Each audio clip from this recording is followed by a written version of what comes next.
রানীকে পরীক্ষায় বসার অনুমতি দিল শুক্লা। সম্পূর্ণ জানতে ভিডিওটিতে একটি লাইক করে প্রথম থেকেই দেখতে থাকো। গল্পের শুরুতেই দেখা যায় যে রানী তো বাড়িতে চলে এসেছে।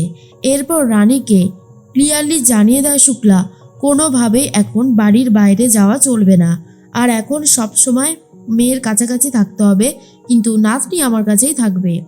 রানী তখন বলে, মা তুমি আমার কাছ থেকে আমার মেয়েকে নিয়ে যাচ্ছ, আমার কি কষ্ট হচ্ছে না?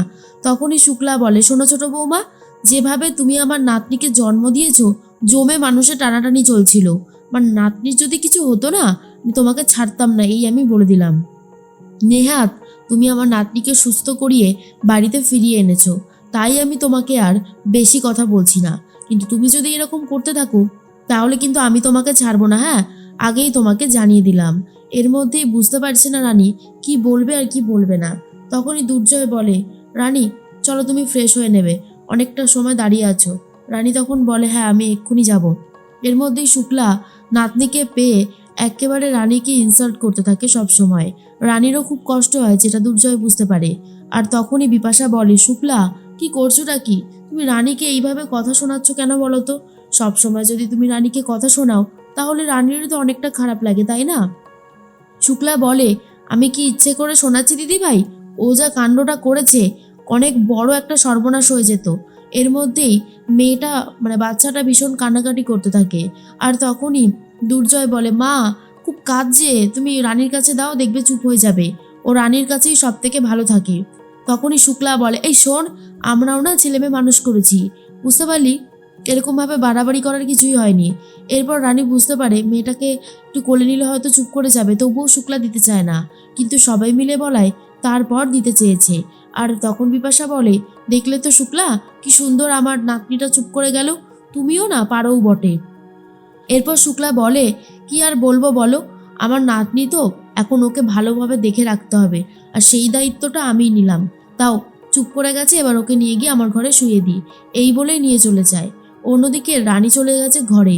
দুর্জয় তখন বলে, রানী চিন্তা করো না, আসলে মা তো ওকে নিয়ে খুব চিন্তিত। তুমি তো জানোই মেজ বৌদির অনেক বছর বিয়ে হয়েছে, সেরকমভাবে কোনো রেসপন্স আসেনি, বাচ্চা কাচ্চাও হয়নি।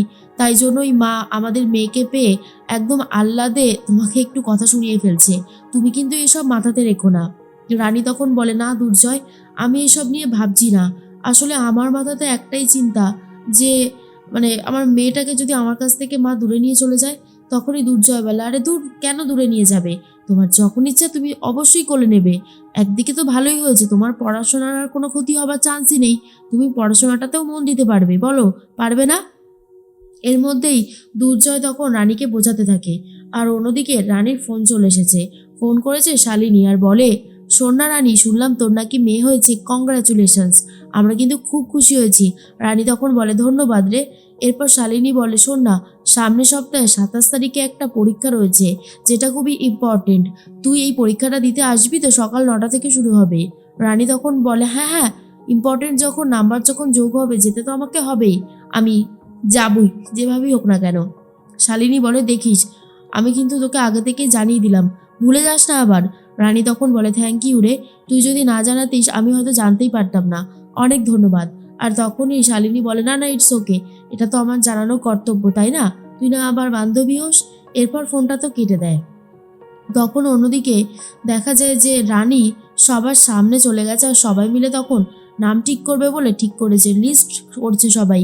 এরপর জেঠুমণি বলে, যাজ্ঞসিনী, এই নামটা খুব ভালো। রিতম তখন বলে, দীপাবলি, আমি এই নামটা ধরেই রাখবো। এক একজন এক এক রকম নাম দিতে থাকে। তখনই রানী এসে বলে, বাহ, তোমরা তো দেখছি অনেক বড় লিস্ট বানিয়ে ফেলেছো গো। বিপাশা তখন বলে, সেটাই তো, দেখো না, লিস্টের পর লিস্ট বেড়েই চলেছে নাম। আচ্ছা, এবারে মেয়ের মা যা নাম দেবে সেটাই কিন্তু ফাইনাল, আমি এই বলে দিলাম। এর মধ্যেই তখনই চলে এসেছে শুক্লা আর বলে, এত চেঁচামেচি কিসের? হ্যাঁ, দেখো আমার নাতনিটা সবে ঘুমিয়েছে, এত চেঁচামেচি করলে ও তো উঠে যাবে। তখনই রানী বলে, মা তুমি এসেছো, খুব ভালো হয়েছে, তোমাকে একটা কথা বলার ছিল। এর মধ্যেই দুর্জয় চলে আসে। রানী তখন বলে, মা আমার 27 তারিখে একটা পরীক্ষা আছে, আমাকে কিন্তু যেতে হবে। রানীর এই কথাটা শুনে শুক্লা বলে, অসম্ভব ছোট বৌমা, এমনিতেই তুমি অনেক নাছোড়বান্দাগিরি করেছো, আর কোনো কথা আমি শুনবো না। তুমি এখন 2-3 মাস বাড়ি থেকে বেরোবে না, মনে থাকে যেন। রানী তখন বলে 2-3 মাস, সামনের সপ্তাহে আমাকে বেরোতেই হবে মা, একটা গুরুত্বপূর্ণ পরীক্ষা আছে, এই প্র্যাকটিক্যাল পরীক্ষাটা দিতে পারলে আমার অনেকটা নাম্বার যোগ হবে, আমি সেটা কি করে না দিয়ে থাকবো বলো তো। তখনই শুক্লা বলে দেখেছিস জয়, তোর বউ যদি আমার কোনো কথা শুনে, ওকে এত বার করে বারণ করছি, ও তবুও কোনো কথা বার্তা দিচ্ছে না। তখনই দুর্জয় বলে মা পরীক্ষা যদি থাকে তাহলে তো যেতে হবেই, কিন্তু শুক্লা বলে না ও যাবে না, ও কোনোভাবেই যাবে না। দেখ বুঝতে পারছিস না কেন, এই অবস্থায় বাচ্চাটা যদি খিদে লাগে তখন আমি কি করব? না না না না না না, হবে না, আমি যখন বারণ করেছি তো যাবে না।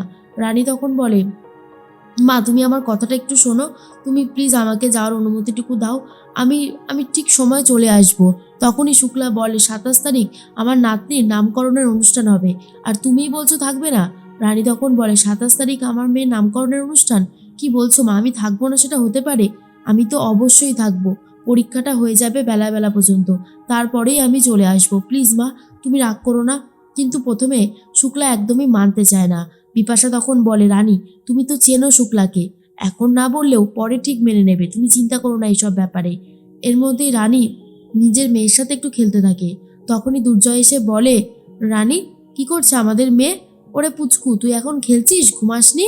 এখন না ঘুমালে কি করে হবে হ্যাঁ? এর মধ্যেই দুর্জয় তখন দেখতে যাচ্ছে, আর তখনই চলে এসেছিল শুক্লা আর বলে এই এই জয়, কি করছিস তুই? তুই বাইরে থেকে এসে আমার নাতনিকে ধরতে যাচ্ছিস কেন? তখনই জয় বলে মা আমি ধরতে যাচ্ছিলাম না, আমি শুধু দেখছি। শুক্লা বলে না না না না, তুই বাইরে থেকে এসেছিস, বাইরের সমস্ত পোশাক পরা, এখন কিছুতেই ধরবি না। সবাই, আমি কিন্তু বারবার বলছি, সবাই হাতে সাবান দিয়ে ভালো করে হাত ধুয়ে তারপরেই আমার নাতনির কাছে যাবে, তার আগে কেউ আমার নাতনিকে ধরবে না, বুঝতে পারলে?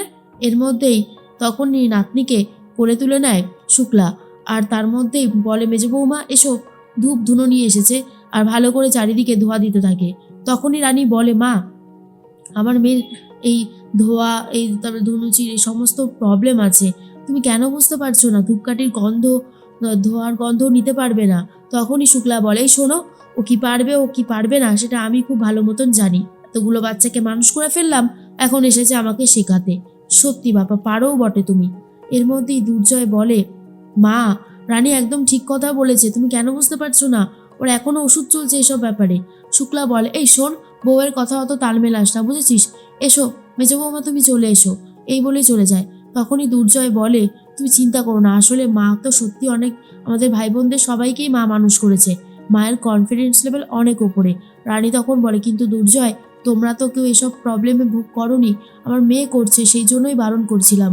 এরপরই দুর্জয় বলে সব ঠিক হয়ে যাবে, আর তুমি অনুমতি নিয়েও এত ভেবো না, পড়াশোনাটা মন দিয়ে করো, মা তোমাকে ঠিক অনুমতিও দিয়ে দেবে, মাকে তো আমি চিনি, প্রথমে না বললেও পরে হ্যাঁ করানোর দায়িত্ব আমার।